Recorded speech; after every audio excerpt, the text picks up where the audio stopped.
Հալելույա, հալելույա, փառք ես իմ Աստված, գողություն ու փառք ու շնորհակալություն քեզ Տեր։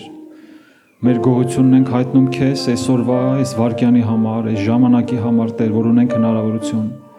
Ասում ենք փառք ես իմ Աստված, որ ունենք այս տեղը, որ ունենք այս հավաքույթը, Տեր, որովհետև այս ամենի հեղինակը դու ես։ Ես խնդրում եմ, Տեր, քո ներկայությամբ ու զորությամբ գաս ու շարժվես այստեղ։ Պատրաստես մեր սրտերը, Տեր իմ Աստված, այն խոսքի համար, որ պիտի խոսանք այստեղ, որ ընկնի մեր սրտերի մեջ իմ Աստված, որպես բարեբեր հողի մեջ ու պտուղ տա ամեն մեկիս կյանքի մեջ, որ լինենք խոսքը անող, խոսքը կատարող եւ ոչ թե միայն լսող։ Հիսուս Քրիստոսի անունով։ Ամեն։ Փառք Տիրոջը։ Կարող եք նստել, ժողովուրդ ջան։ Շնորհակալություն մեր բարաբանության թիմին։ Ոնց որ Վազգեն ախպերը ներկայացավ, ես էլ Լևոնն եմ, Գևորգյան, ես էլ եմ ամուսնացած, ես էլ ունեմ 4 երեխա։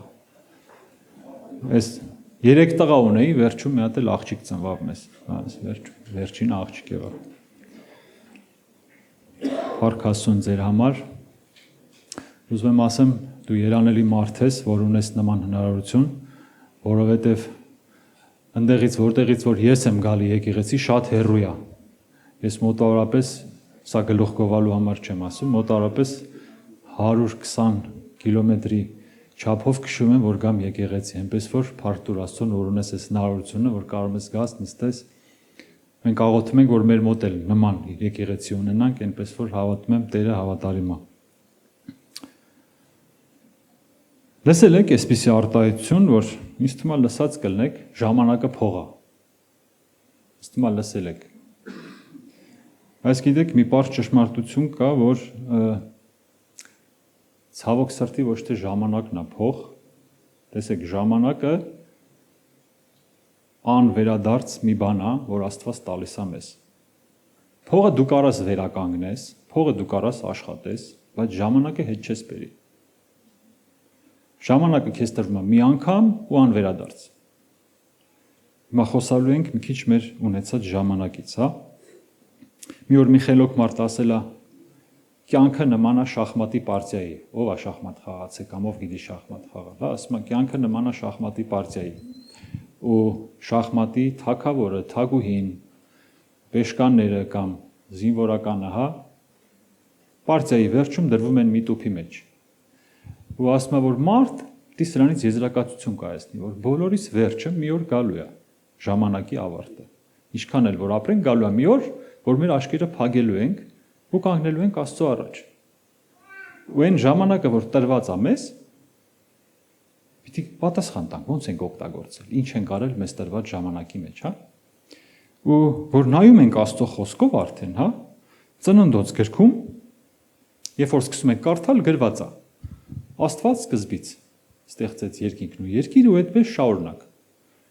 Արարչագործության այդ ամբողջ ընթացքը իր կարգ ու կանոնով առաջին օր, երկրորդ օր, երրորդ օր, չորրորդ օր, այդպես 7 օր եւ 7-րդ օրը հանգստացավ։ Եւ որ կարդում ենք 4-րդ օրվա մեջ, տեսեք Ծննդոց գրքում կարդամ, հա, Ծննդոց գրքի առաջին գլխի 14-15 համարը։ Եվ Աստված ասեց. լուսավորներ լինեն երկնքի հաստատությունում, որ ցերեկը գիշերը բաժանեն եւ նշանների եւ ժամանակների եւ օրերի եւ տարիների համար լինեն։ Եվ լուսավորներ լինեն երկնքի հաստատությունում, որ երկրի վրա լույս տան եւ այնպես եղավ։ Տեսեք, 14 խոսքի մեջ, եթե մենք ուշադրություն դարձնենք, ասում է հաստատությունում, որ ցերեկը գիշերը բաժանեն եւ նշանների եւ ժամանակների համար լինեն։ Արդեն 4-րդ օրվա մեջ Աստված ժամանակ հաստատեց։ Եվ հետո արդեն ուրեմն ինչ է ստացվում 5-րդ օր, հետո 6-րդ օր կենթանական աշխարհ, հա, հետո եկավ մարդ ստեղծվեց ամեն ինչից հետո, ու այդ ամեն ինչը որ արարվել էր, տրվեց մարդուն իշխելու, տիրելու համար։ Այդ ժամանակը չէր իշխում մարդու վրա։ Աստված տվել էր հնարավորություն տնօրինելու այն ինչը որ արարել էր, ու ժամանակը իշխանություն չուներ մարդու վրա։ Իրանք անմահ էին Աստծո ներկայության մեջ, Աստծո քաղցրության մեջ, ու մեկ էլ օրերից մի օր ինչ է գրված, որ օձը ավելի խորամանկ էր, ու մեկ էլ գալիս է եւ այն տեսնում է մենակ, ինչը հարց տալիս, ասում է, արդյոք Աստված ասեց, որ ծառերից չուտեք։ Տեսեք, եթե ուշադիր կարդանք, այնտեղ գրած էր Աստված ասեց՝ մի ծառից չուտեք։ Բայց չարը ինչ անում։ Ասում է, արդյոք Աստված ասեց ծառերից չուտեք։ Ուշադրությունն է գրավում, որպեսզի ուշադրության հետ ժամանակն էլ գողանա։ Ու Եվան պատասխանում է։ Ծննդոց գլուխում է գրված 3-րդ արդեն գլուխ, 4-րդ, 5-րդ համարները։ Եվ ոցը կնոջը ասեց. Ներողություն, այսինքն մինչև այդ Եվան պատասխանում է, որ Աստված ասել է մեզ մի ծառից չուտեք, եւ 3-րդ գլխում արդեն 4-րդ, 5-րդ խոսքը, եւ ոցը կնոջը ասեց. բնավ չեք մեռնի, այլ Աստված գիտի, թե այն օրը, որ նրանից ուտեք, ձեր աչքերը կբացվի եւ Աստծո պես կլինեք, բարին եւ չարը գիտացող։ Այն օրը, տեսեք, հավիտենությունից բերում է ժամանակի մեջ։ Ինչ արեց չարը, աշկերով փորձեց իր միտքն ու հասկացողությունը գողանա ու ժամանակավորից հավիտենությունից բերի ժամանակավորի մեջ։ Ու Ադամի օրվանից սկսած ես ու դու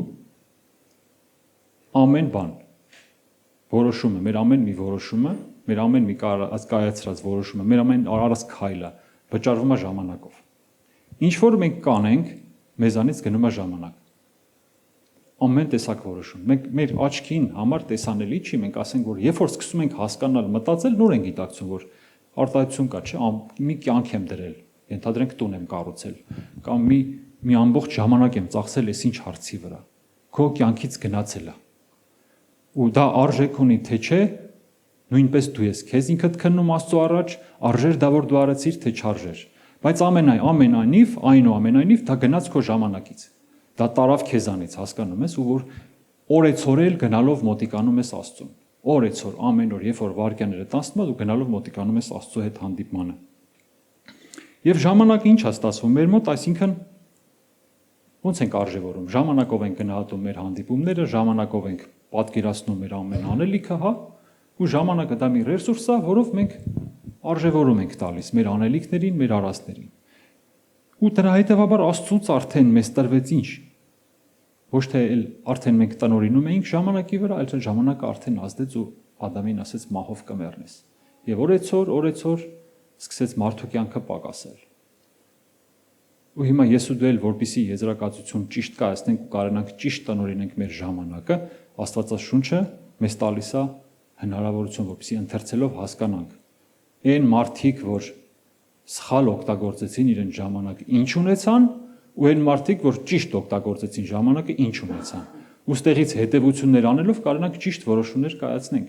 որովհետև ժամանակի ճիշտ օգտագործումը կբերի քեզ օրհնություն,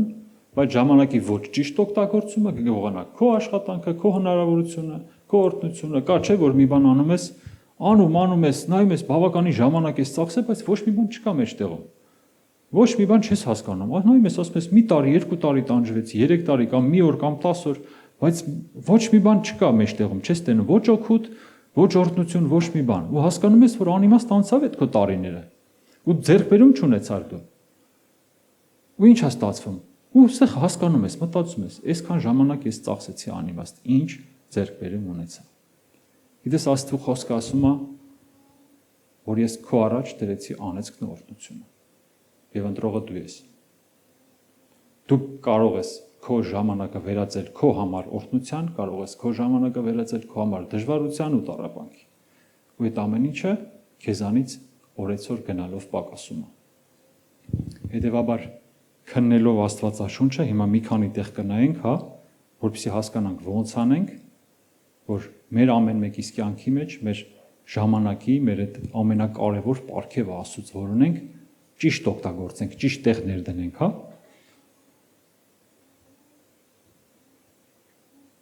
Ժողովող գրքում 3-րդ գլուխ առաջի համարում Ժողովողի հեղինակը հետևյալ խոսքերը կասի. ամեն բանի ժամանակ կա եւ ժամանակ կա երկնքի տակ բոլոր գործերի։ Եվ հետո թվարկում է ծնելու ժամանակ, մահանալու ժամանակ, ուրախանալու ժամանակ, այդպես թվարկելով գնում է եւ գալիս է 17-րդ խոսքում արդեն ասում է. ես իմ սրտում ասեցի, արդարին եւ անիրավին Աստված դատելու է, որովհետեւ ամեն ինչի համար ժամանակ կա եւ ամեն արարքի։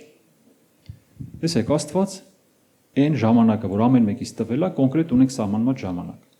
Էդի տրված է մեր տնօրինության տակ, այսինքն մենք ենթադրենք ունենք 80 տարի կամ 90 տարի, մենք ենք տնօրինում այդ ժամանակը։ Դրա մեջ պետք է կարողանանք իմաստուն ձևով օգտագործենք ընտանիքին տալու համար, դրա մեջ պետք է կարողանանք իմաստուն ձևով օգտագործենք աշխատանքի համար,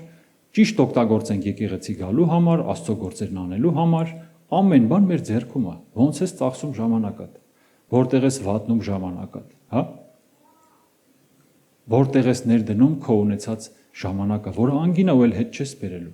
Գիտես Քրիստոսը իմ ու քո համար, երբ որ խաչվում էր, գին վճարեց այս երկրում ապրելու համար, մեր ժամանակի համար էլ միևնույն ժամանակ։ Ու երբ որ դու վատնում ես քո ժամանակը, պետք է հասկանաս, որտեղ է գնում, որտեղ դրա համար էլ Քրիստոսը խաչվեց, որ դու հնարություն ունես օրհնություններ վայելելու, օրհնություններ վաստակելու, հա։ Ոնց անես, որ Աստվածահաճո լինես ու ոչ մեկին չնեղացնես։ Օրինակ մենք երբ որ գնում ենք աշխատանքի, մեզ գործատուն վճարում է, ոչ թե միայն մեր կարողությունների, մտավոր ունակությունների կամ ուժի համար, ինքը վճարում է մեր ժամանակի համար։ Ինքը իր գումարով վերցնում է մեզանից մեր ժամանակը, դրա հետ մեկտեղ մեր հնարավորությունը, մեր կարողությունը օգտագործելով իր շահերի համար։ Տեղից էլ մենք վերցնում ենք գումար, մեր առօրյա հոգսերը հոգալու համար ու ամեն բան անելու համար, բայց ամեն դեպքում որ մտածում ես, դու վճարում ես ժամանակով։ Իսկ ինքը շատ թանկ է։ Ու հետո երբ որ մենք հետ ենք կանգնում, նայում ենք մեր անցած ժամանակը, լավ է որ մի քիչ սկսենք գնահատական տալ, ինչ արեցի ես, ենթադրենք մի տարվա մեջ, ինչ ձեռքբերումներ ունեցա, ինչ պակաս ունեցա, որտեղ կորցրեցի, որտեղ ձեռք բերեցի։ Միգուցե տանեցիներին ավելի շատ տրամադրեմ, միգուցե եկեղեցում ավելի շատ ծառայեմ, միգուցե աշխատանքի տեղը ավելի շատ լինեմ։ Գիտեք, ամեն բան մեր ձեռքի մեջ է։ Թե ժամանակը, թե մեր օրհնությունը, թե մեր դժվարությունները վերջացնելը մեր ձեռքի մեջ է։ Ու հետևաբար ժողովը ասում է, ամեն բանի համար ժամանակ կա տրված մեզ։ Ուղղակի մենք պետք է կարողանանք ճիշտ տնօրինենք։ Ու այսօրվա խոսքը ես վերնագրել եմ հենց այսպես՝ գնահատիր ժամանակը։ Մենք ամեն մեկիս համար Քրիստոսը գին է վճարել, սիրելի ժողովուրդ։ Ու այդ կյանքը, որ պիտի մենք ապրենք, լավա որ Աստծուն ուրախացնի, ոչ թե տխրեցնի։ Մենք մի օր կնոջս հետ զրուցում էինք, մեր առօրյան քննարկում ենք, այնպես էր ստացվել, որ ուզում ենք ինչ-որ միտեղ գնայինք, չստացվեց ընտանիքով։ Եվ ուզում ենք հասկանանք ոնց եղավ, որ չստացվեց, հա, ու ես կինս մի խոսք ասեց, գիտես, ասեց, մեր ուղղակի էդի մեր կարևորների ցուցակում չի։ Այդ պահին դա մեզ համար այդքան էլ կարևոր չի։ Գիտեք, ասենք մենք որ մեր մտքին դնենք, պարտադիր չի ահռելի ծախսերի հետ կախված բաներ անենք։ Թեկուզ մի օրով ինչ-որ միտեղ գնալը, իսկ թվում այսօր հնարավոր է, հա։ Ուղղակի այդ պահին մեր համար դա կարևոր չէր, մենք ավելի կարևոր բաներ ունեինք։ Ու մեր ժամանակը ներ ենք դնում ավելի կարևոր բաների մեջ։ Դրա համար այդ պահին մեր համար կարևոր չէր, բայց ես քեզ ուզում եմ ասեմ, մի բաց թող այդ ժամանակը։ Փորձի աղոթի, որ Տերը իմաստություն տա, որ ամեն բանի համար իր ժամանակին դնես։ Ընտանիք, ծառայություն, Աստված պաշտությունը իր հերթին, իր ժամանակին, ամեն բանի համար Տերը հնարավորություն է տվել մեզ ժամանակի միջոցով։ Որպեսզի օրհնությունները վայելես իր ժամանակին։ Տեսեք, Եվայի պատճառով, Երևայի որոշման պատճառով օրհնությունը վերածվեց դժվարության ու տառապանքի Եվայի ու Ադամի որոշումով։ Հավիտենական Աստծո հետ ժամանակը փոխեցին ժամանակավորի հետ։ Ու ինչ ենք տեսնում, Կորինթացիների գրքում Պողոս առաքյալը մի խոսք ասի, որը շատ կարևոր ասում, այն ամենը ինչ որ տեղի ունեցավ Աստվածաշնչյան հերոսների հետ, իրանց տեղի ունեցավ օրինակ որպես, բայց մեզ համար գրվեց որպես խրատ։ Այսինքն օրինակը իրանց եղավ, իրանք անձամբ իրանց հետ պատահեց։ Խրատը, երբ որ դու կարդում ես, քեզ խրատ է լինում, էլ չես անում։ Հիմա կարդանք տեսնենք ինչ պատահեց մի քանի պատմության հետ, որ առանձնացրել եմ, հա, որ էլ մենք չընկնենք նման վիճակի մեջ, հա։ Տեսեք, Նոյի մասին եմ ուզում մի քիչ խոսեմ, Նոյը գրված է, որ իր դարի մեջ արդար մարդ էր, բայց այն մնացածի միտքը, սրտի խորհուրդները, առավոտից իրիկուն Աստվածաշունչը ասում է, որ չար էր։ Այսինքն իրանք առավոտից իրիկուն չար բան էին մտածում, չար էին խորհում։ Աստված որոշում է կործանի ու այդ հանձնարարությունը տալիս է Նոյին, ասում է նավ պատրաստիր, որ սենց բան է որոշել։ Ու Նոյը խոնարհաբար հանձնարարնում նավ պատրաստելու գործը, նավը պատրաստում է, անցնում է այդ ջրհեղեղի, այդ օրերի միջով, այդ դժվարությունների միջով ու գալիս է, երբ որ ջրհեղեղը վերջանում է, ցամաքում է, գալիս կանգնում Արարատ սարի վրա, արդեն իջնում է ու դուրս են գալիս նավից, հա։ Գիտեք, այստեղ մի կարևոր խորհուրդ կա, որ կուզեմ փոխանցեմ։ Ամեն մեկիս կյանքում էլ գալիս են դժվարություններ։ Ջրհեղեղի տեսքով կամ դժվարություններ կամ անհասանելի, անհասկանալի խնդիրներ։ Հաղթահարելուց հետո ոնց ենք մեզ պահում։ Հեսա կարդանք ինչ տեղի ունեցավ Նոյի կյանքում, հա։ Ծննդոց 9-րդ գլուխ 20-21 խոսքերն եմ ուզում կարդամ։ Եվ Նոյը սկսեց հողագործ դառնալ, եւ մի այգի տնկեց, եւ գինուցը խմեց եւ հարբեց։ Եվ իր վրանի մեջ մերկ էր։ Երբ որ մենք որոշում ենք կայացնում մաքուր ապրելու, երբ որ մենք ապաշխարում ենք ու քայլում ենք Քրիստոսահաճո կյանքի մեջ, չարը օգտագործում է թեկուզ փոքր մի մանրունք մեզ ուղակի գցելու համար։ Տեսեք, գրված է, որ Նոյը արդար մի մարդ էր։ Ինչ արեց։ Հարբեց ու մերկ էր վրանի մեջ։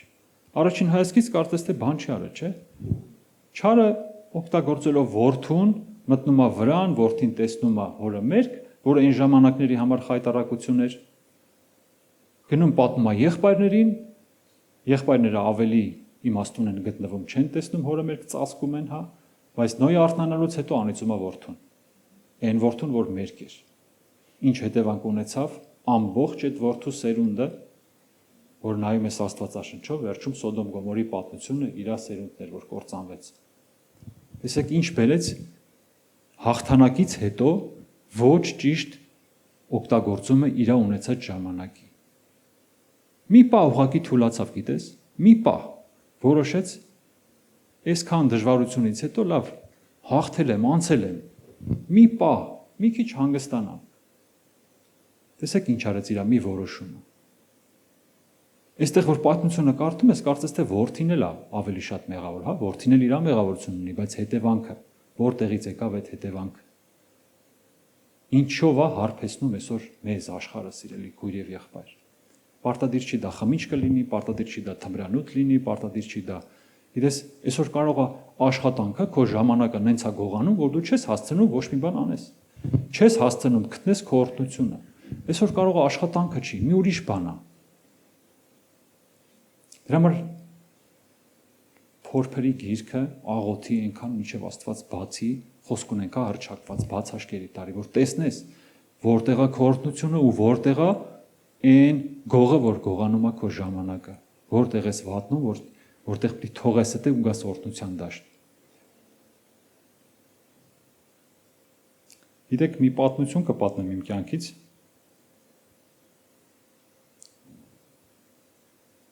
Մի քիչ դժվար է այս ամեն անգամ հիշելուց, ինձ շատ դժվար է, բայց կպատմեմ ձեզ։ Իմ պապաս խմելու հետ սեր ուներ։ Ու շատ ժամանակներ առաջ ես դեռ ամուսնացած չէի, մնացել էր հարսանիքիս օրը որոշել էինք, որ ասենք պիտի ամուսնանամ, հարսանիքիս մի ամիս էր մնացել, ես հարսանիքիցս մի ամիս առաջ իմացա, որ պապայիս մի ամիս կյանք է մնացել։ Ուղղակի պատահական վատացավ, տարանք հիվանդանոցում բժշկի սենյակում նստած, իմ ներկայությամբ ու պապայիս ներկայությամբ բժիշկը ասեց, որ պապայիս մի ամիս կյանք է մնացել։ Սովորաբար ոնց են բժիշկները ասենք տվյալ հիվանդին ասում են դուրս, հետո առանձին ոնց որ ասում են հիվանդի հատ տիրոջը, հա, բայց այս դեպքն է, որ մեր բոլորի ներկայությամբ ինքը ուղղակի պարզ ասեց, մի ամիս կյանք է մնացել, ոչ մի բան չեն կարող անել։ Ու խմիչքի հետևանքով իր ամբողջ լյարդը քայքայվել էր, վերականգնելու էլ հնարավորություն չկար, ես էլ ասում չէի ճանաչում, որ ասենք ենթադրենք աղոթքով, հա, ինչ որ փորձենք տիրոջը խնդրեինք, որ ողորմություն աներ բժշկեր։ Եվ այդ մի ամիսը իմ համար շատ դաժան մի ամիս էր, որովհետև ես չգիտեի թաղման պատրաստվեմ, թե հարսանիքի պատրաստվեմ։ Ես չգիտեի հարսանիքս թողեմ, թե չթողեմ։ Ես չգիտեի ինչ անեի։ Մեկ ասում էր նշանը թե դուր, որովհետև այդ աղջկանից է պատճառը այդ անհաջողության։ Ամեն մեկը մի բան էր ասում, գիտես, բայց ես մի հատ տուբիկի մեջ էի կանգնած։ Ես մի հատ բարդ ընտրության առաջ էի կայնած։ Հարսանիք չանեմ, պապան էլ չի տեն այդ հարսանիքը, հարսանիք անեմ, ես ի վիճակի չեմ հարսանիքի այդ ամեն ինչին պատրաստվելու, միևնույն ժամանակ պիտի թաղման պատրաստվեմ։ Այդ ժամանակ էլ գումարային առումով ես չէր բավականացնում, որ կարենայի այդ ամեն ինչը տիրապետեի ու մի հատ sense հակողու մեջ էի ընկել։ Ցավոք սրտի հարսանիքս կայացավ, բայց ցավոք սրտի papan մահացավ։ Գիտեք ինչ, մինչև մահանալը մի քանի օր էր մնացել, ինձ մի խոսք թողեց ինքը, որ իմ կյանքում ամբողջ շատ խոսքեր ասել այդ մի ամսվա ընթացքում, որովհետև գիտեք ոնց է, երբ որ քեզ շատ քիչ ժամանակ է մնում ապրելու, դու սկսում ես ավելի արժեքավորել այդ ժամանակը։ Դու սկսում ես գիտակցել այն բաց տեղերը, որ ժամանակին չես էլ նկատել։ Երեխեքի հետ ժամանակը, չգիտեմ, շփման հետ մարդկանց, հա։ Ինձ մի խոսք ասեց, գիտես ինչ, քեզ մի բան կասեմ, եթե ուզում ես ինպես ավարտես կյանքը, շարունակի խմելը։ Ինքը երբեք ինձ տես խորհուրդ չէր տվել։ Երբեք չեմ հիշում, որ ինձ նման բան ասած լիներ։ Բայց ասեց, եթե ուզում ես ինպես ավարտես, շարունակի խմել։ Գիտեք ինչ, ամեն մեկիս կյանքում կարա մի բարդություն լինի ու դժվարություն լինի։ Ուղղակի պիտի հասկանանք ու գիտակցենք Տիրոջից խնդրենք, որ տեսնենք ինչ օրհնություն պոկենք թեկուզ եւ այդ դժվարությունից։ Տեսեք, հայրս թողեց ինձ մի խոսք ճիշտ է, ցավոք սրտի։ Կյանքն ավարտվեց շատ շուտ ժամանակում 53 տարեկան էր, երբ որ մահացավ։ Ինքը չտեսավ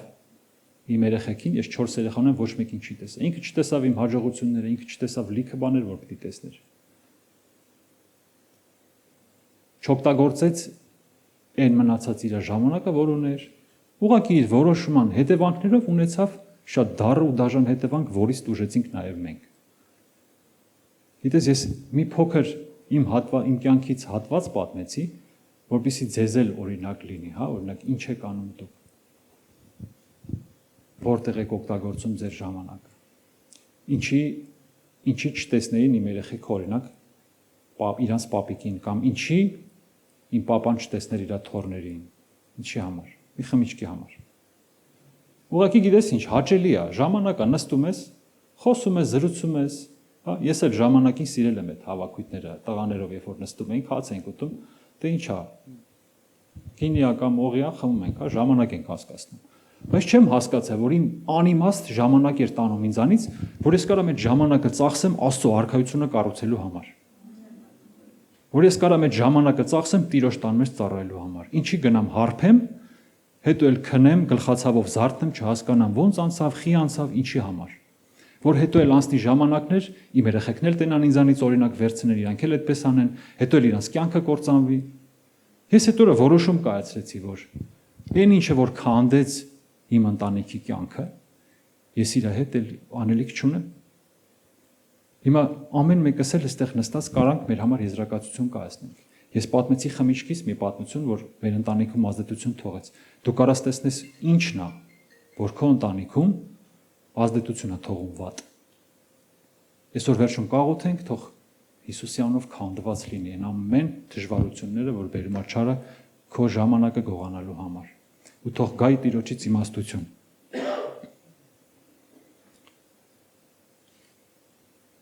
Մի պատմություն էլ կարդամ։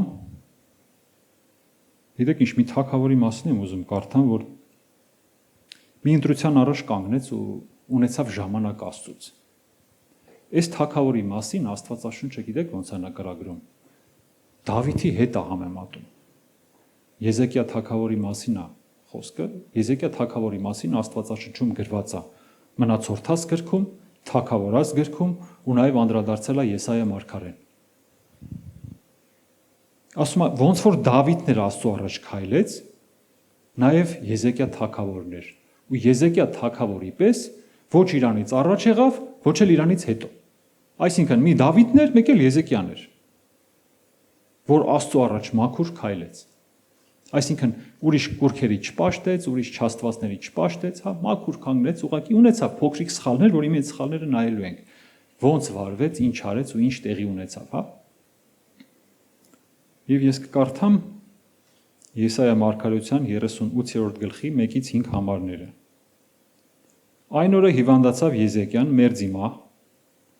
եւ Ամովսի որդի Եսայիա մարգարեն եկավ նրա մոտ եւ նրան ասեց. Այսպես է ասում Տերը. կտա կատարա քո տան մասին, որովհետև դու պիտի մեռնես եւ չապրես։ Տեսեք, մարդը առաջի հայացքից արդար ապրում է Աստծո առաջին։ Եկել Աստծո մարդը գալիս է, ասում է կտա կարա, մեռնելու ես։ Եվ ասեց, արդեն Եզեկիան ասում, աղաչեմ Տեր, հիշիր, որ քո առաջին հավատարմությամբ եւ կատարյալ սրտով գնացի եւ քո աչքերին հաճելի եղած նարեցի։ Սա Եզեկիայի խոսքերն է։ Տեսեք, ինչքան կարևոր է, երբ որ դու Աստծո առաջ մաքուր քայլում ես։ Դա առանձնահատուկ համարձակություն է, համարձակ Տիրոջը դիմելու օգնության համար։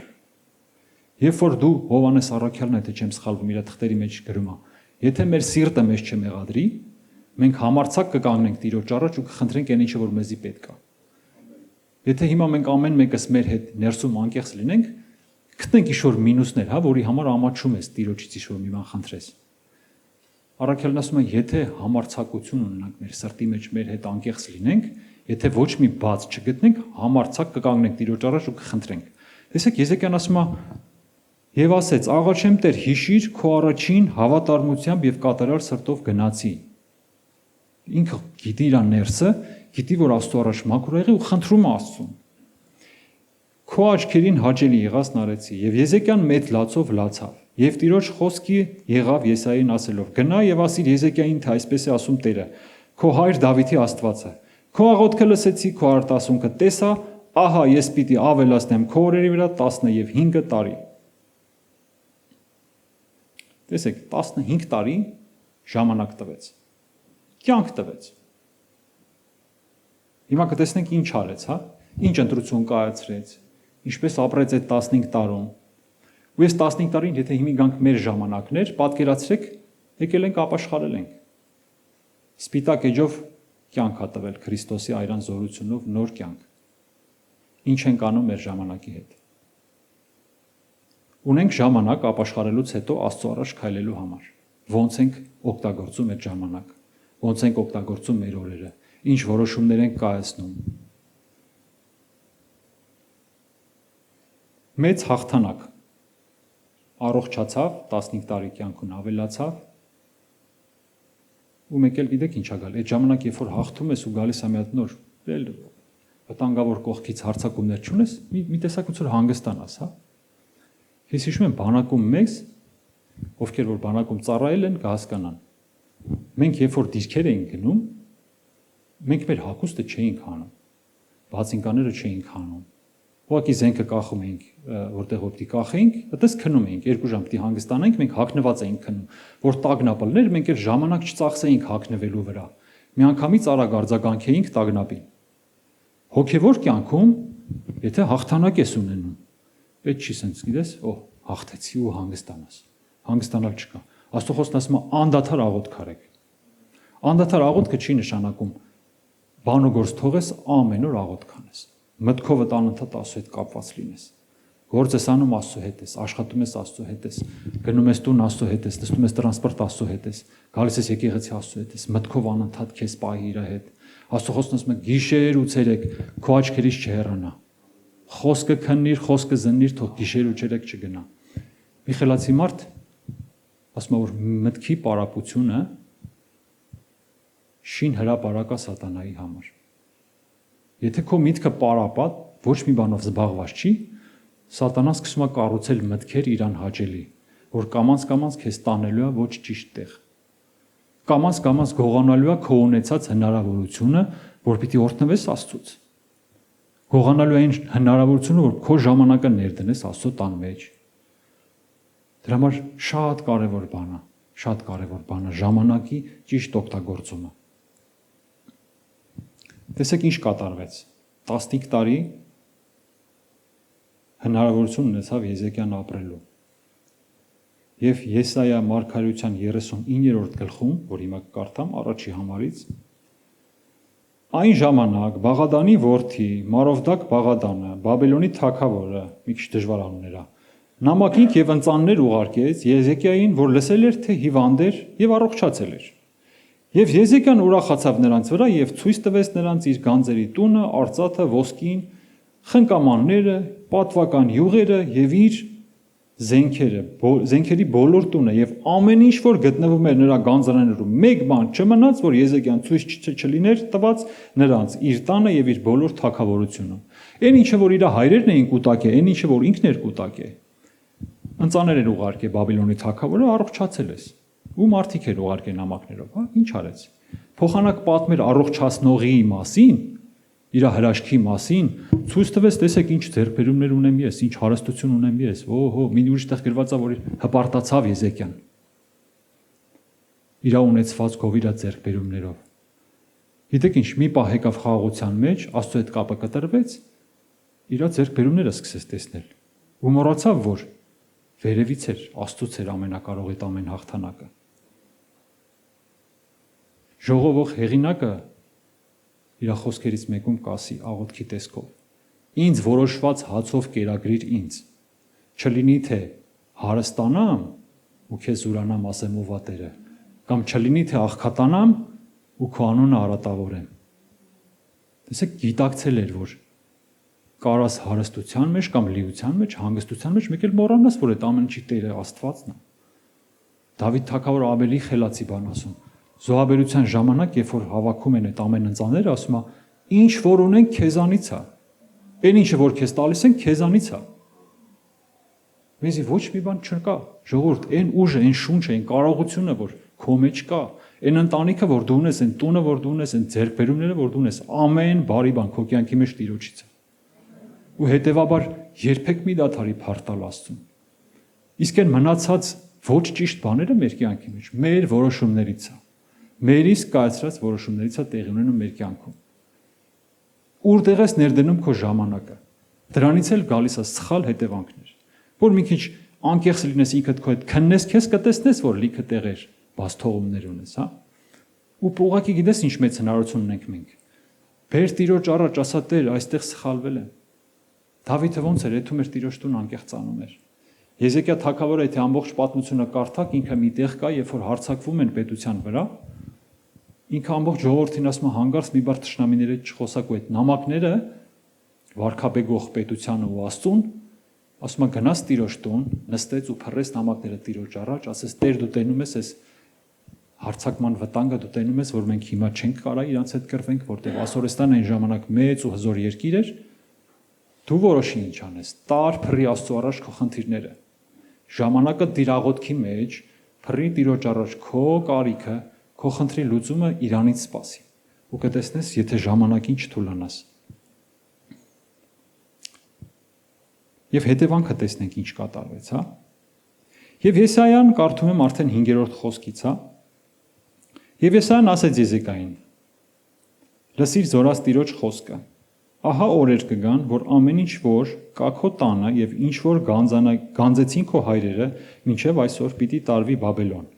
Մեկ բան պիտի չմնա, ասում է Տերը, եւ քո որդիներից, որոնք քեզանից առաջ կգան, որոնց դու կծնես, կառնեն եւ նրանց ներքիններ կդառնան Բաբելոնի թագավորի պալատում։ Եվ Եզեկիան Եսային ասեց. Տիրոջ խոսքը, որ դու ասեցիր, բարի է, եւ ասեց, որովհետեւ իմ օրերում խաղաղություն եւ ապահովություն պիտի լինի։ Տեսեք, մարգարեն ասում է, այդ որ հպարտացար այդ ունեցվածքը ցույց տվեցիր, որ պիտի ցույց տա իր Տիրոջ փառքը պատմեիր։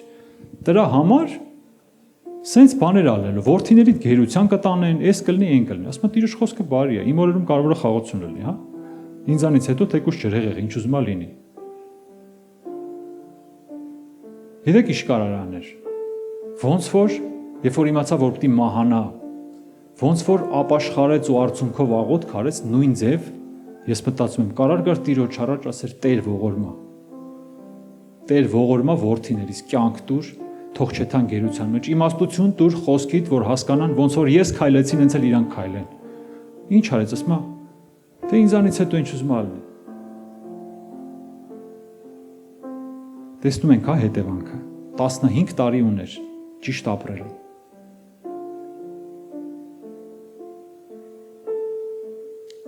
Եփեսացիս 5-րդ գլուխ 16-17 համարներում հետևյալ խոսքերն է գրված.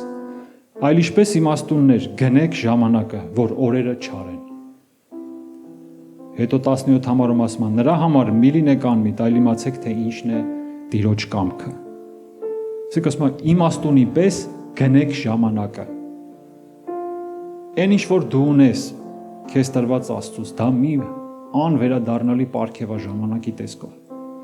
Քննիր քո ժամանակի մեջ որն է Աստծո կամքը։ ոչ թե քո կամքը, որն է Տիրոջ կամքը, որտեղ ներդնես քո ժամանակը։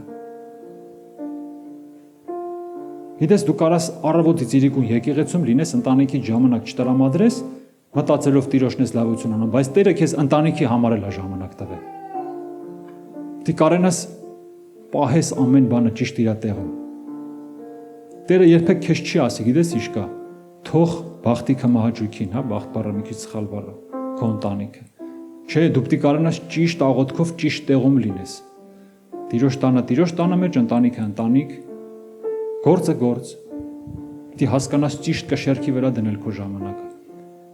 Որտեվ 17 համարը երբ որ կարդացինք, հա, առակացի,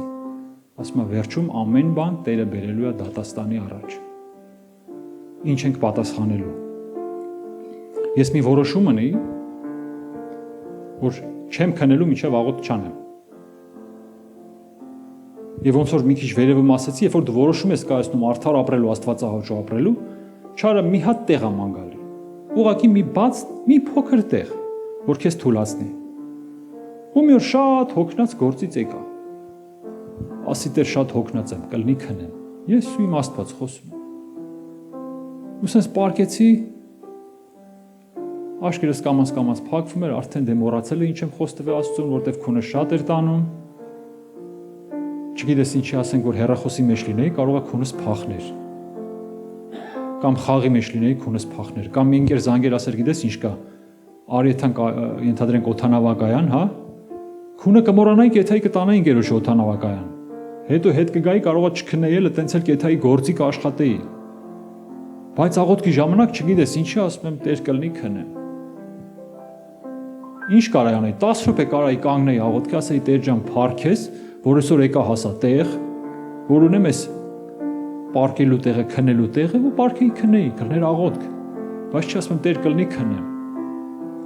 Ու պարկեցի, գիտես, աշկերս փակեցի, գիտես ինչ խոսք եկար։ Ես այնպես չի որ այդ տեղը անգիր գիտեի, բայց առակած արդեն բացել գիտել եմ, անգիր հիշում եմ։ Հենց ուզում ա քոնս տանի այդ տեղն եմ հիշում։ Առակած 6-րդ գլխում ա գրված 9-րդ խոսքն ա, մինչև երբ ես պարկելու ով ծույլ։ Գիտես ինչ, 10 րոպե, 20 րոպե դու արթուն մնաս, ես չեմ տեսել մի մարդ, որ մի 15 րոպե արթուն մնա ու մահանա։ Ես տես մարդ չեմ տեսել։ Կես ժամ էլ արթուն մնաս չես մահանա։ Ուղղակի ուզում եմ գիտակցես, թե ինչքան է չարը քեզ փորձում խաբի, որ մի մցրա քո ժամանակը Աստծո հետ շփմանը։ Ինչ ես անում, քո մար պարկի հանգստացի։ Ծով ես մտել, մի ժամ մնաց, հա դե կերելի մի ժամ մնաց, այդքան պահեցիր։ Ինչի աղոթես որ, հետա լիքը գործ կա, վրազս գնա։ Գիտես ինչ, մենք միտք ա գալի, գիտենք մենք մեր համար մտածում ենք, բայց չէ, չարը կարա միտք տա սիրելիս։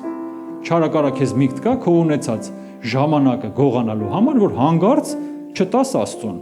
Ինչ արեց Եվային։ Աստված մի ծառեր ասեց, ծառերով խաբեց, ասում Աստված ասել է ծառերից շուտեք, դες բան ասի Աստված։ Ուսո խոսեց ու գնաց ժամանակը։ Էլ ինքը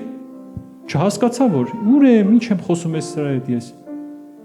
Ուր դե պիտի լինեմ ես հիմա ում հետ եմ խոսում, հա։ Տիրոջ ներկայությունը թողած եկել եմ ես, ինչի մասն եմ խոսում, ինչ ծառեր, հա։ Այդ ամբողջ լիության մեջ մի վարքյան գողացավ։ Մի վարքյան։ Տեսեք, որոշումս, որ կայացրել էի, որ պիտի օրհնվեի, ադե հոգնածս էլի քնի։ Աշխատում ես, Աստված խիչի տենում, որ դու աշխատում ես, հոգնած եկել ես։ Ողորմած Աստվածը առավոտ կհելնես, ներողություն խնդրես, կանցնի, էլի կանցնի, բայց դու քո օրհնությունից կզրկվես։ Քո խոստումից, քո որոշումից կզրկվես, որ խոսք ես տվել Աստծուն, որ հավատարիմ մնաս խոստումիդ։ Աստծո խոսքը ասում է ավելի լավ է չուխտես, քան թե ուխտես ու չանես։ Տեսեք, այդ խոսքը իմ համար մինչև այսօր, մինչև երբ ես պարկելու ով ծույլ։ Ու եթե շարունակությունը կարդակ, ասում է ձերքը ձերքի տակ դնես, մի քիչ գլուխը տեսկո, մի քիչ ենկո, ու ասում է աղքատությունդ կգա զինվորականի պես։ Այսօր գիտենք զինվորականին ոչ մեկ չի սպասում, միամիտ են լինում պատերազմի լուրերը։ Մեկ էլ կտեսնես, որ մի անհաջողություն, մի անկարգություն, մի հատ անհասկանալի մի բան, որտեղ ենք ներդնում մեր ժամանակը, ինչքանով ենք գնահատում։ Գիտես առավոտ զարթնում ենք, Մենք սովորաբանի պես ոնց որ հա արդեն կարգն է, գնում ենք միտեղ, անում ենք այս, անում ենք այն, ու չես էլ նկատում ոնց անցավ, շաբաթը ոնց անցավ, ամիսը, տարին, ու տես մեկ էլ հետես նայում անցավ։ Բայց ինչ արեցիր այդ անցածի մեջ, ինչ թողեցիր այդ անցածի մեջ։ Ինչ հավաքեցիր երկնքում այս ժամանակվա մեջ, որտեղ ստեղ քո ունեցած ժամանակը այնտեղ գանձերը հավաքվում։ Եթե ճիշտ ես ներդնում ժամանակդ, երկնքում գանձերը հավաքվում։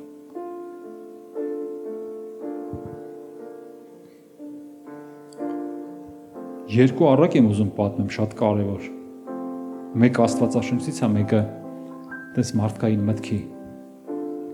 Մի շատ հարուստ մարդ իր ամբողջ կյանքի մեջ կուտակում է իր հարստությունը ու սենց պլանավորում է։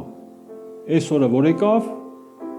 այսքան կհավաքեմ, կգնամ այստեղ, այս կանեմ, այն կանեմ, կզվարճանամ, ժամանակս կվատնեմ, այստեղ, այնտեղ։ Մեկ էլ միամիտ հələ դեռ չհասցրած այդ ամեն ինչը սենց ոնց որ իմի բերելով, գալիս է մահվան հրեշտակը, ասում է եղբայր, կտակդ գրի, ժամանակը եկել է։ Դե ինչպես հարուստ մարդ սկսում է առևտուր անել, հա, ասում է կլինի 3 օր տաս։ Ունեցվածքից կեսը տալիս եմ, 3 օր տուր, այն մի մասը վայել եմ։ Ասում է չէ, չունես ժամանակ։ Ասում է լավ ինչ կլինի, 3 միլիոն եմ տալի, գոնե մի օր տուր։ Ասում է չունես ժամանակ։ Շատ երկար խնդրելով, աղաչելով հասնում է նրան, որ մի րոպե ուղղակի որդուն նամակ գրելու համար։ Մի րոպե է տալիս։ Դե այս մարդը մտածում է ինչ պետք է գրի։ Մի րոպե ունի, չէ՞։ Ինչ է գրում։ Գնահատիր ժամանակդ, որովհետև իմ ամբողջ ունեցվածքի մեջ ես չկարեցա գնել թե մի օր։ Սիրելիս գնահատիր ժամանակդ։ Գալու է օր կանգնելու ես Տիրոջ առաջ։ Ես չեմ ուզենա ոչ ես, ոչ էլ դուք փոշմանած լինեք։ Ինչի դատարկ ձեռով կանգնենք Տիրոջ առաջ։ Ինչի էս աշխարհի խաբուսիկ ժամանակավոր, հաճելի թվացող, հեշտ թվացող իրավիճակներին ժամանակ տանք, Աստծուն չտանք։ Աղոթքին չտանք, Աստվածաշնչին չտանք, Աստծո գործերին չտանք։ Աստված ասում է, քեզ պես մարմին ունեցողից քեզ մի ծածկի։ Տերնում ես մարդուն խնդրի մեջ, օգնի մի ծածկի քեզ։ Եթե իհարկե ձեռքդ ուժ կա օգնելու, հա, կարաս օգնես, զորությունը տերիքում է։ Ինչքանով ենք նվիրված մենք Տիրոջը, ոնց որ ինքը մեզ նվիրվեց, մենք արդյոք այդպես նվիրված ենք, հա։ Եվ հաջորդ տարակ արդեն Հիսուսն է պատմում, Ղուկաս ավետարանում է գրված 12-րդ գլխում, ես չեմ կարդա, բայց կպատմեմ։ Հիսուսը աշակերտներին օրինակ է բերում, ասում է, որ գիտեք ինչ կա։ Ագահության մեջ ու այդ հարստության կուտակման մեջ, դրա մեջ չի կյանքը։ Ու մի օրինակ է բերում, ասում է, մի հարուստ մարդ այդ տարվա մեջ առատ պտուղներ ունեցավ, բերք հավաքեց, այնքան բերքեր հավաքել, որ շտեմարանները չէր հերիքում հավաքելու համար։ Ու ասում է, դե ինչ կքանդեմ շտեմարաններս, մեծ շտեմարաններ կսարքեմ, այդ դրանք կլցնեմ մեջ ու այն որ ասում է կերխմի քեֆարա, հա։ Ու Աստված ասում է, այ անմիտ, մի գիշերվա մեջ հոգիդ կառնեմ, տենամ այդ ունեցվածքը ում է մնացել։ Եթե մենք մի քիչ հետ գնանք, առակած գիրքն ասում է, լավա որ գնաս սուքի տուն, որտև ընդեղ երբ որ տեսնես, որ մահ կա, կհասկանաս, որ դու էլ մի օր գնալու ես այդ ճանապարհը, ու ասում է մարդ կպահի իր սրտում այդ միտքը, որ մի օր ես կանգնելու եմ միտեղ, որ վերջ է լինելու իմ ժամանակին։ Ասում է լավա գնալ սքի տուն, քանց թե ուրախության տուն, որտեղ դու դե հասկանում ես, քո ունեցած ժամանակը, այս ֆիզիկական աշխարհի, այս նյութական, այս ֆիզիկական հնարավորությունը ժամանակավոր են, քո հոգին է հավիտենական, որ մի օր գնալու է Տիրոջ մոտ, որից որ եկել է։ Ուստեղ հարց, ինչ պատասխան կտաս դու, ինչ արեցիր քո ժամանակի հետ, հա։ Հովհաննես 9-րդ գլուխ 4-րդ խոսքից կարդամ, Հիսուսի խոսքերն է։ Ինձ պետք է նրա գործերը գործել, որ ինձ ուղարկեց, քանի որ օր կա, գիշեր է գալիս, որ այն ժամանակ ոչ ոք կարող չի գործել։ Տեսեք, Հիսուսն էլ Աստված լինելով ուներ ժամանակ երկրի վրա, ու ինքը գնահատում էր իր ժամանակը։ Ասում է, քանի որ օր կա գործում է, որտեվ գիշեր է գալու, ոչ մեկ չի կարալու գործի։ 3 տարվա ծառայության մեջ ահռելի մարդու մտքին անհասկանալի մի բան արեց Հիսուսը։ մի ճանապարհ անցավ, որ երևի չգիտեմ, որ ամեն անգամ երբ որ մտածում եմ այդ ուղղությամբ փշակաղում եմ։ Կյանք տվեց, որ մենք կյանք ունենանք։ Մեր ժամանակի համար, մեր կյանքի համար, մեր փրկության համար, մեր հավիտենության համար, մեր երեխեքի, մեր թոռների, մեր ծորների համար վճարեց մի գին, որը մեզանից էր պահանջում։ Աստված ասում է, Աստծո խոսքն ասում է, նա որ մեղ չէր ճանաչում, Աստված նրան մեղավոր արեց։ Մեր համար, որ մենք ազատություն ունենանք։ Ինչ ենք անում մեր ժամանակի հետ։ Գիշեր է գալիս, որ ոչ մեկ չի կարանալու գործի։ Ինչի համար դատարկ ձեռով կանգնենք Աստծո առաջ, գլուխներս կախենք ու փոշմանենք։ Ես ուզում եմ, որ ամեն մեկս հետ նայենք, որտեղ ենք թերանում ժամանակի մեջ, որտեղ ենք թերանում, որ Տիրոջ առաջ հաճելի լինենք։